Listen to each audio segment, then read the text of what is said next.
Right, we continue with the Marvel series. So we started off with Wolverine and the claw and ripping through the metal. And today we are using, well, probably one of my favourite Marvel. Now, I don't know if it's Marvel, DC Comics, Avengers, Universal, Disney. There's a lot of people claim to kind of own the rights to this character now. And I'm really getting confused. I mean, I've used Marvel just for this. I'm not sure if it is anymore.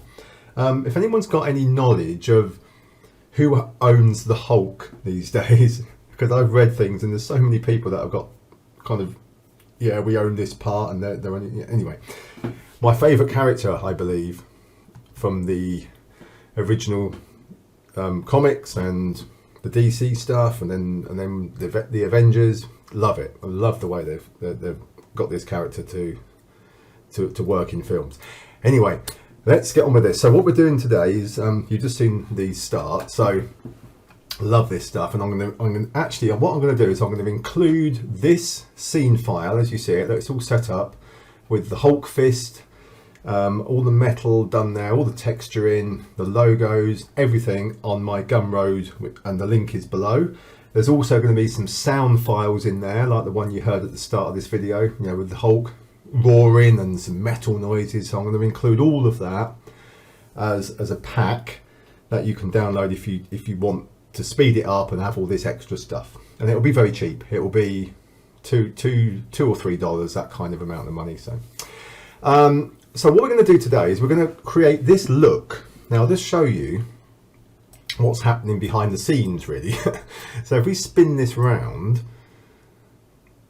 here we have the fist, look, and it's punched this amazing kind of hole in there, and it's gone from one to the other. So it's punched that one in and it's moved and punched the other one in, and they're staying punched.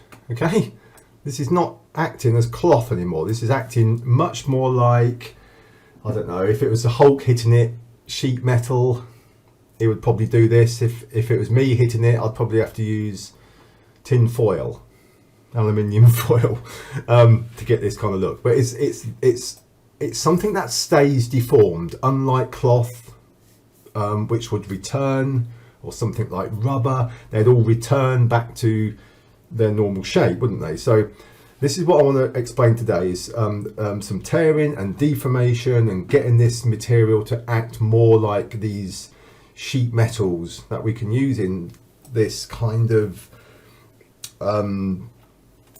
Marvel kind of style animations. There's quite a lot of things here where you can deform things and smash kind of things into other things and it stay deformed. So that's what we're going to try and achieve. Now I'm not going to build it quite like this. This is going to be available for you to download, but I am going to go over with a new scene exactly how this is built. Right, so let's start with a new scene. Sip of coffee, and let's have a go at building this. Right, so let's just let's get the head from the asset browser. Okay, this will be quite a good thing just to give an imprint into something. So if we do that and just scale that up a little, because it comes in quite small. Now let's grab a plane, which is going to be the metal. Let's spin that onto the Z axis, and let's turn on ground shading with lines so we can see how many lines we've got here. So we really need a few more. We want this to, yeah, be quite a tight mesh. So let's go for, say, 100 by 100 for now. We may need to increase that again, and let's just bring this in so it's, you know, those machine, remember those things with those pins in them, and you kind of push your face into them? Well, this is kind of what that's going to give that impression of when we get this done. So yeah, kind of facing one of those machines. So right, let's have a look. Let's just order this a little bit now. Let's call this metal. This is ultimately going to be the metal panel, and this, let's just call it head. And we want to put some dynamics in the scene now. So the metal, let's right click and add cloth.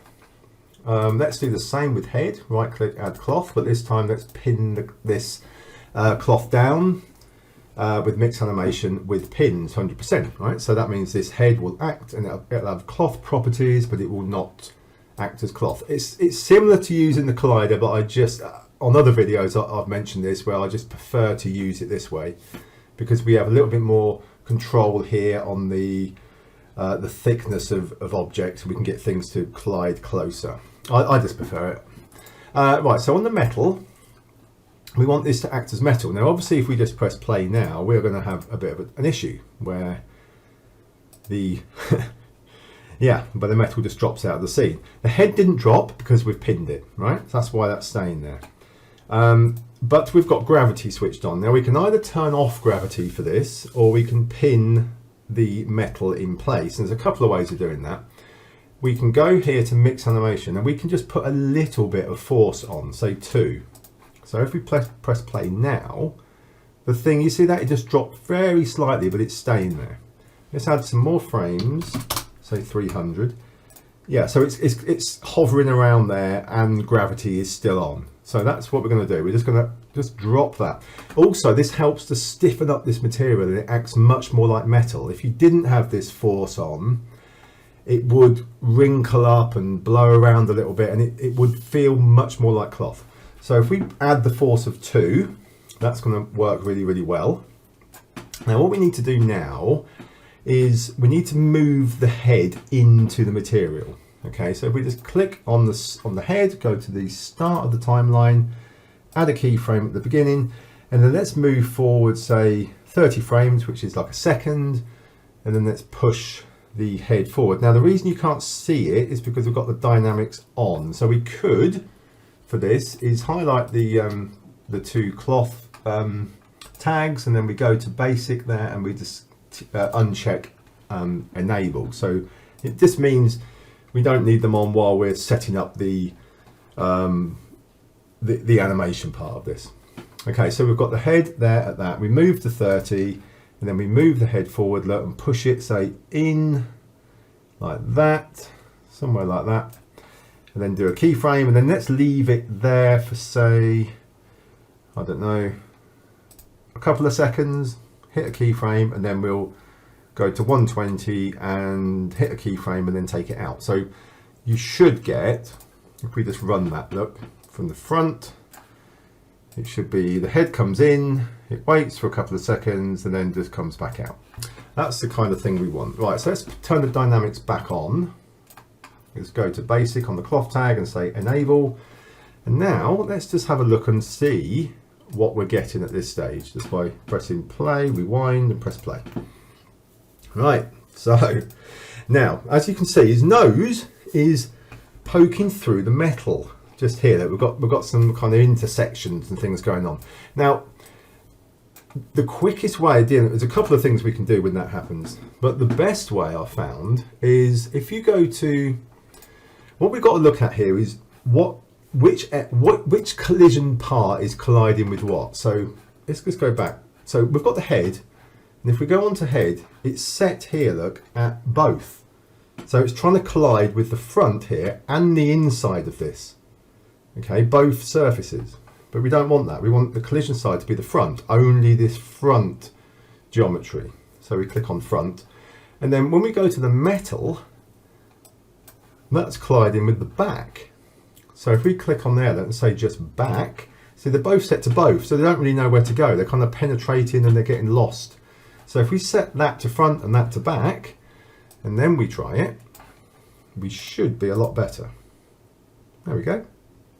Tiny little bit there. If you get tiny little bits, it's probably not going to matter for this one because we're going to be adding thickness and things to it.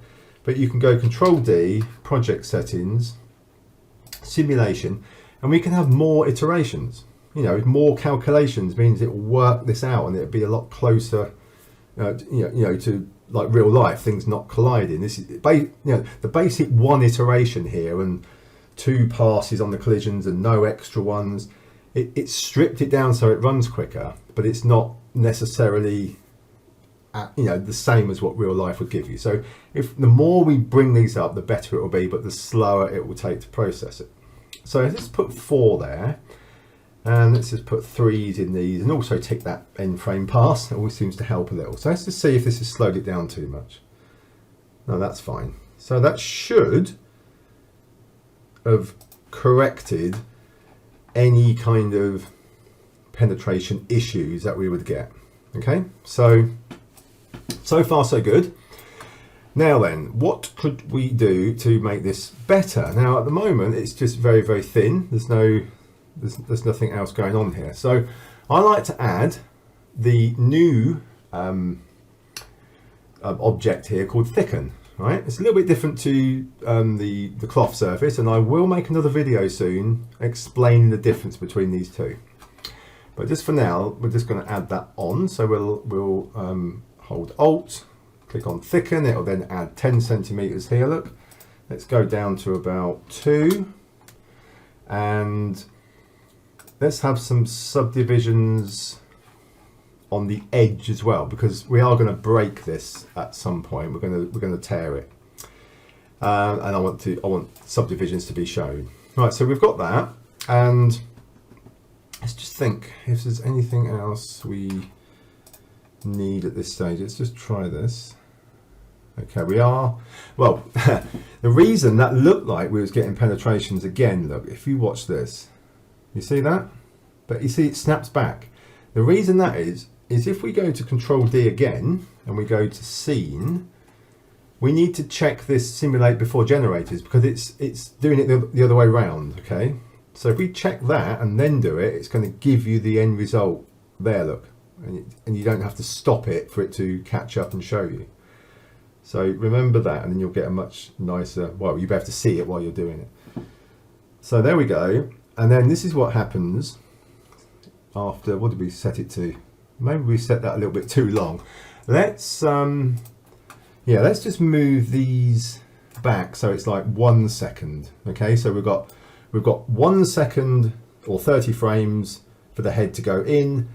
It stays stationary for another 30 frames, to 60, and then it comes back out on the final 30 frames, so it's totally 90. I think that'll be better because we haven't got to wait so long. Right, so we wait for that to come in. That'll be a second, and then it will stay stationary for a second now. This will be a lot quicker when it's cached. It'll be over in 3 seconds.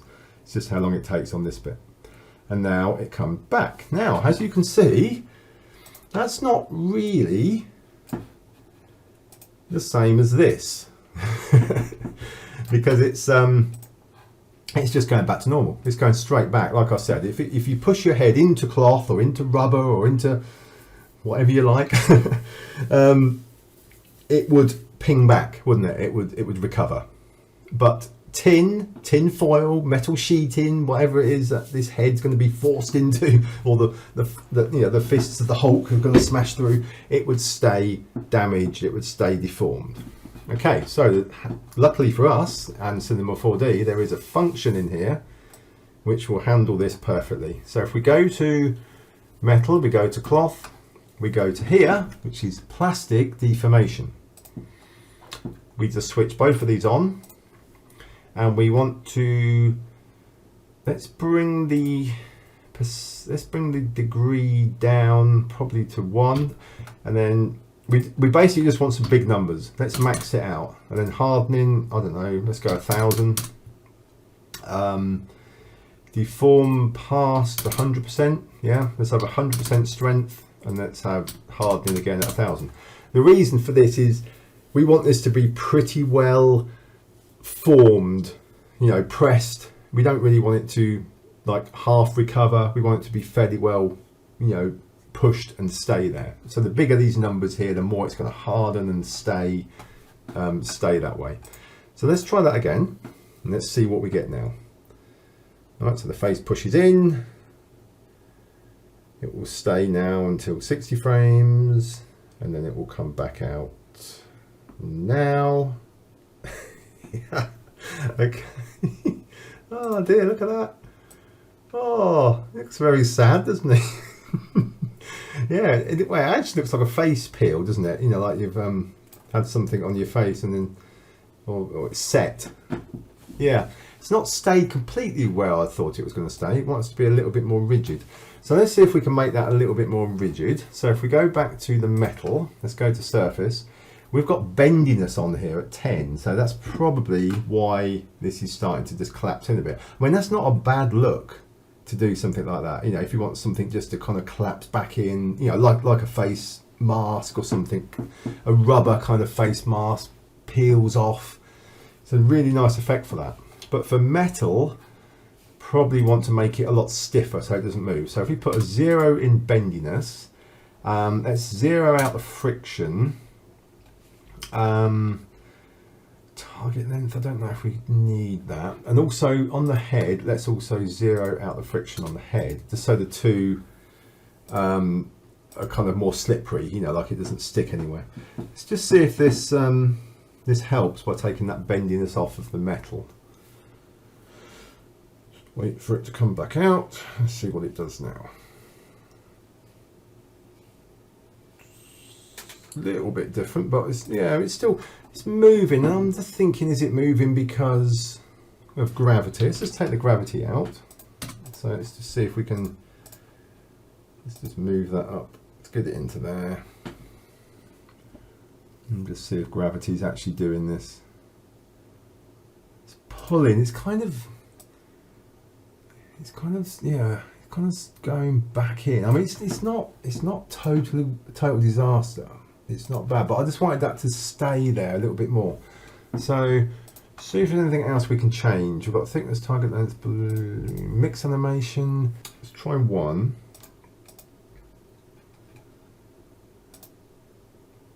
So it'll go in. I'm pretty sure we're going to have the same problem where it's just going to kind of pull back in as well. Ah, not so bad at one. Not so bad at one, look.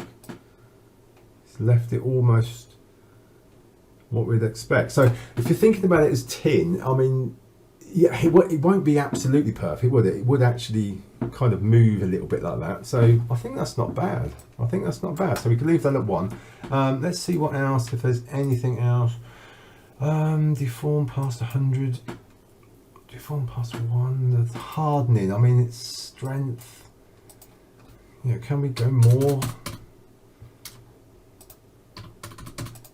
Does that actually do anything? I'm just interested to see if we really push this hardening up. Will it, you know, will it bake it sort of much harder with a much higher number there?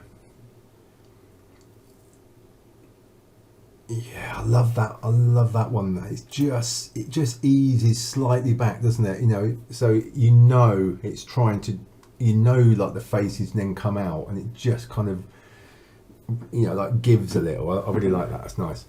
Okay, so there's the effect. Let's now just do some tearing. So this is really quite nice. Now we've got the thicken on here. So what we can do then, we can turn on tearing, which is on surface, and let's just have a look at it at default 150. See what we get at this stage.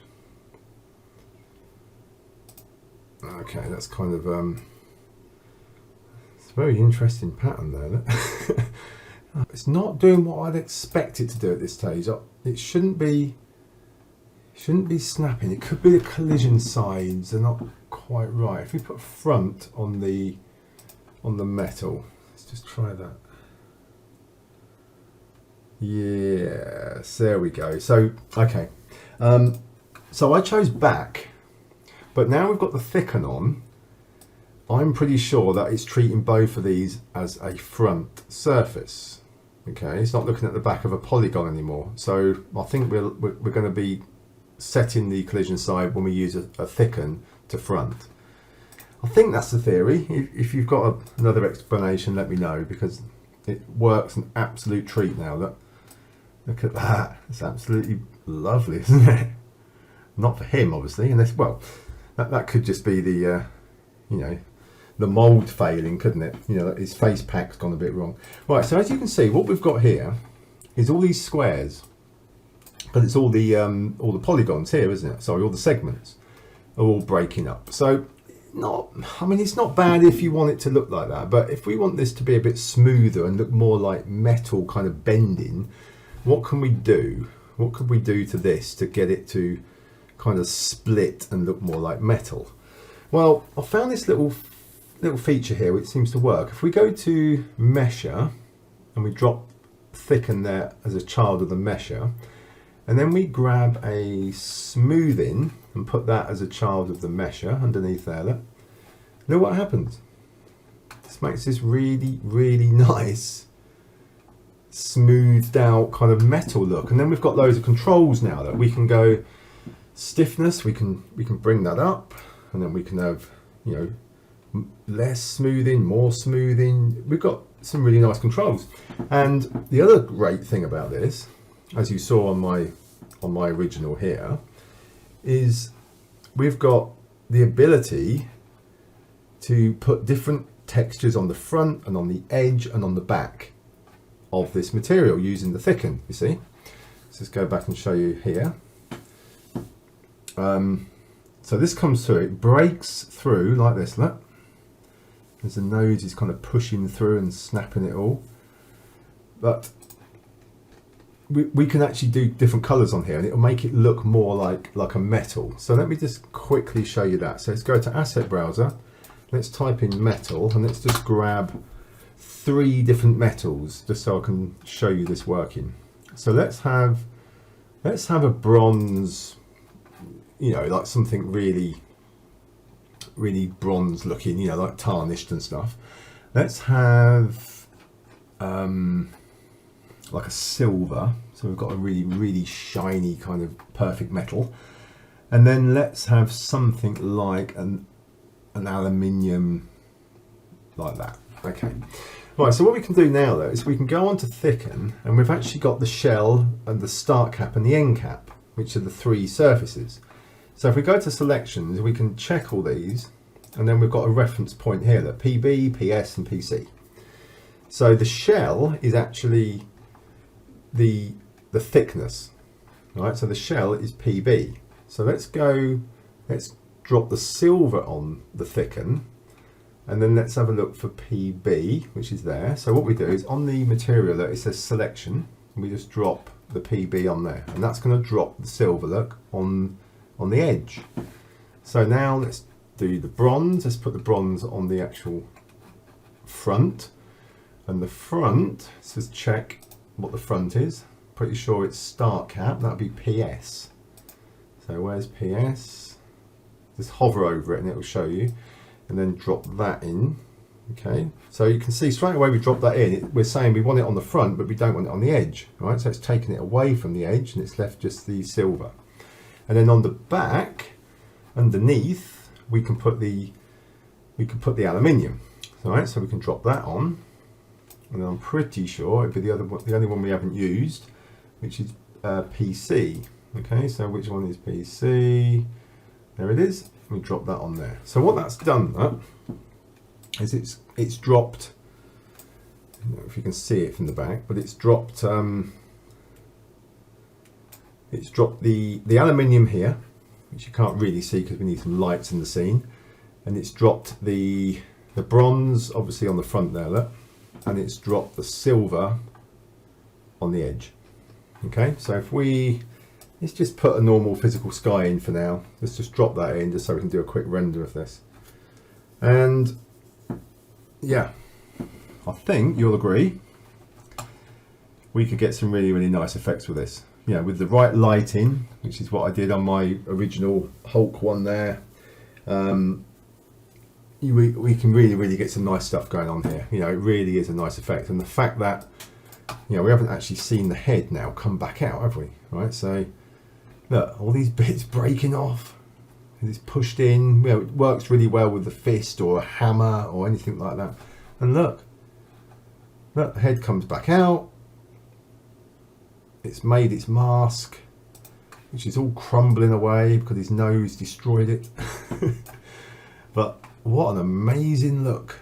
Okay, what could you do with this? Let's just have a look there and see the aluminium. Yeah, look, so this aluminium, look, on the back, inside the mask, and then we've got this nice kind of 3-tone effect going on here, haven't we, with the 3 metals.